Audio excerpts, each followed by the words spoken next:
कल लंबे समय बाद आपने देखा है कि मिड कैप स्मॉल कैप की अंडर परफॉर्मेंस है। यूएस में भी हमने देखा था, हमारे बाजार में तो ऑफकोर्स ये क्लियर हो ही गया था। प्रॉफिट बुकिंग ही है या कुछ और मायने से? प्रॉफिट बुकिंग है, और कल पिछले हफ्ते के मुकाबले में कल जो प्रॉफिट बुकिंग हुई ज्यादा सीरियस प्रॉफिट, थोड़ी कन्विंसिंग, क्योंकि उसमें मार्केट ब्रेड्थ कल ज्यादा खराब हुई थी। भले ही मिड कैप और स्मॉल कैप इंडेक्स परसेंटेज में कल उतने ना गिरे हो, लेकिन नंबर ऑफ स्टॉक्स जो करेक्ट हुए वो इंटरेस्टिंग था। सो आई थिंक थोड़ी सप्लाई आ रही है, थोड़ी प्रॉफिट बुकिंग है जो थोड़ी रह सकती है। आपको 2-3 तरीके से इसे देखना है। इंडेक्स पे अगर आप करेक्शन 2 से 3% का देख सकते हैं, फाइन। मिड कैप इंडेक्स में 5 से 8% का, मिड कैप शेयरों में, नॉट इंडेक्स में, 5 से 8%, 10% का करेक्शन हो सकता है।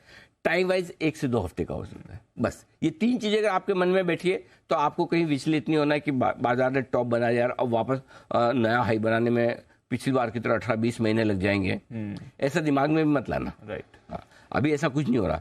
लेकिन अगर आपको लगता है कि नहीं मुझे थोड़ी अपसाइड मिस हो जाए लेकिन मुझे डाउन साइड नहीं चाहिए, तो आप प्रॉफिट बुक करके शांति से बैठ जाओ। जिस दिन ब्रेकआउट हो, फॉर एग्जाम्पल आज 18,770 पे आप बंद हुए, 18,900 पे हाई आपका बन गया, क्या आप छोड़ रहे हो ऊपर 125 पॉइंट? ठीक है, आप 18,900 का पार करके ठीक है फिर ले लेना। अगर बिल्कुल ही रिस्क नहीं चाहिए लाइफ में तो ये कर लो कि भाई मैं तो 18,500 भी नहीं देख सकता, मैं तो 18,400 भी नहीं देख सकता, तो फिर बेच दो। राइट, है ना। वो माइंडसेट आपको बनानी है। फिलहाल मार्केट में ऐसे कोई खास संकेत नहीं जिससे बताए कि डीप करेक्शन आ सकता है। 2 से 3% का करेक्शन इंडेक्स में, 5 से 8% का करेक्शन मिड कैप्स में, 1 से 2 हफ्तों का करेक्शन मार्केट में टाइम वाइज, ये कभी भी पॉसिबल है। जिसके शुरुआती संकेत आ रहे हैं, लेकिन अभी तो कई घबराने के संकेत ऐसा कुछ नहीं। ये बस थोड़ा सा ज्यादा। ठीक है सर। बाकी तो कहाँ लेवल्स क्या है वो मैं बता ही दूंगा, किन लेवल्स के ऊपर नीचे बंद हो तो आपको अपनी स्ट्रेटेजी डिफाइन करनी है, और कोई इशू नहीं। ठीक है सर। थोड़ा और भी बात करनी स्टॉक्स की, पर वो बाद में करूंगा। एक बार आज का सेटअप समझ लेते हैं। कुछ खास बातें हैं आज के लिए? ज़्यादा बदलाव नहीं है दीप, जो पिछले 2-3 दिनों से सही स्ट्रेटजी चल रही है उसी पर फोकस करेंगे, और उसमें क्लियर कट है ग्लोबल मार्केट से अभी भी हल्की कमजोरी के संकेत, और आज भी कोई बहुत मजबूती या बहुत कमजोरी के मजबूती के संकेत तो मैं नहीं मानता, ठीक ठाक ही मान रहा हूँ।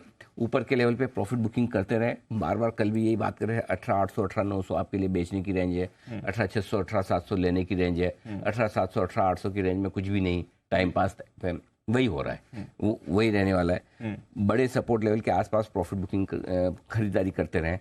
कमजोर हो नीचे आए तब डरना नहीं है। मार्केट में करेक्शन भी आएगा तो भी एक चीज लिख के रख लीजिए, नोट करके लिए, एक तरफा नहीं आएगा, ऐसा धड़ धड़ धड़ धड़ गिर जाएगा ऐसा होगा नहीं, क्योंकि मल्टीपल सपोर्ट लेके बैठा है मार्केट। हर एक लेवल पे थोड़ा खरीदारी का भी माहौल बन रहा है, इसलिए एक तरफा नहीं जाएगा। सेल ऑन राइज कर सकते हैं अगर आपको बेचना आता है, सिर्फ खरीदना आता है, बाय एट इंपॉर्टेंट लेवल वो कर सकते हैं। लेकिन आप सोचो किसी भी लेवल पे, फॉर एग्जांपल कल आपने लाइफ हाई के आसपास खरीद लिया तो दिन भर इंतजार करते रहो, या कल आपने डे लो पे बेच दिया तो वापस इंतजार करते रहो, मिलता नहीं। सो आपको खरीदना और बेचना, बेचने का मन ऊपर के लेवल पे करना है, खरीदने का मन नीचे के लेवल पे करना है, ब्रेकआउट पे नहीं या ब्रेकडाउन पे नहीं। स्टॉक्स में कर सकते हो, इंडेक्स में नहीं। इंडेक्स में और आपको सपोर्ट लेवल पे ही लेना है, और इसलिए जो हमारी स्ट्रेटेजी कल की भी थी, 2-3 टुकड़ों में लेना है, 2-3 टुकड़ों में बेचना है, ताकि स्टॉप लॉस का झंझट ही खत्म। करेक्ट है ना।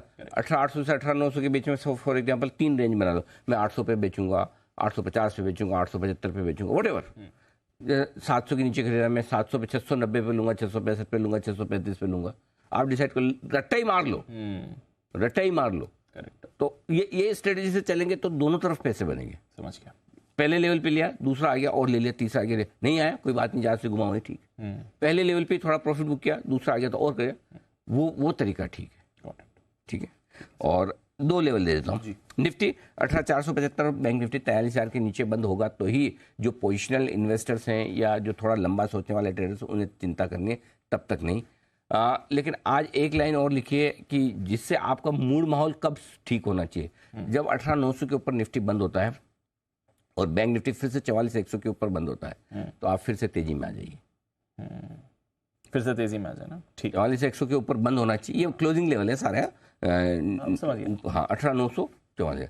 तो अब आपको क्या छोड़ना है, आप 43,700 के आसपास है, 300 पॉइंट ऊपर के छोड़ना है। निफ्टी में क्या छोड़ना है, 100-125 पॉइंट। अगर आपको टॉप पे ही बेचना है, आपके आदर, मैं तो ऐसे ही बेचूँ, तो फिर आप ऊपर के 125 पॉइंट छोड़ दो। आप ये सोचो मैं ही वो शूरवीर हूँ जो 18,886 पे बेचूंगा, तब तो फिर आपको कुछ देखने समझने की जरूरत नहीं, आप सब आप तो कर लो। हाँ, जो कर रहे हैं। हाँ। तो बाकी अदरवाइज ये तरीका ठीक है। तो ये नई फ्रेश तेजी आप इन 2 लेवल के ऊपर बंद होने पर करिए।